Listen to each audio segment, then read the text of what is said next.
મિત્ર છો તાળી મિત્ર હજાર જ્યાંને જોતા જ્યાંનું જ્ઞાન ઠરે એવી આજની સભાને મારા દાસના નમસ્કાર છે કે આજે કાકર ગામની પાવન ધરા ઉપર કાકરેસા પરિવારે ભજન અને ભોજન દાડે નાચ ગંગાની સેવા કરી 5 દિવસ અને આજે હાલ ગણેન ગંગાનો પર્વ ચાલી રહ્યો છે કે એવો કાર્ય કર્યું સાગર રાજાની 7મી ભેટીમાં ભાગરથ રાજાએ પોતાના યુદ્ધમાં ગંગા લાવી હતી એમ સમસ્ત કાકરેસા પરિવારે અને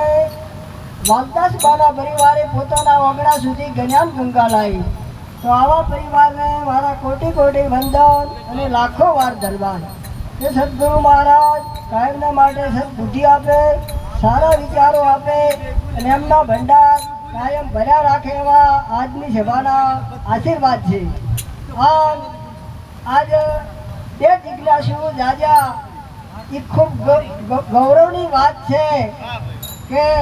ખૂબ આનંદની લાગણી છે કે સોનામાં સુગંધ ભળે એવા બે ભૈયા પ્રતિજ્ઞા લીધી એવા ખૂબ એને પણ ખૂબ કોટી કોટી વંદન છે મારા કે આપણે એમ કહેવાય કે વાલદાસ બાપો મરી ગયા કે મર્યા નહીં તો જીવતા હતા તાર મરેલા હતા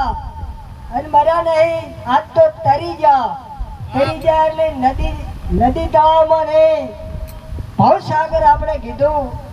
કે સરિતા તારણ નાવડું સમુદ્ર તારણ વણ ભવસાગર તરવાના કારણે મળ્યો આ મનુષ્ય નિર્વાણ એટલે ભવસાગરની અંદર વાલોબા તરી જા એનો આનંદ છે આ તરી જ્યાનો આનંદ છે આપણે પણ તરવાનું છે રાજપુરવાળા મહારાજે કીધું હતું કે ગુરુ સેવી આ રસ્તો મળે ની તરવું હોય તો આપણે ગુરુ જોવે આટલું ટીમ મારી વિરમાલો સમયનો અભાવ છે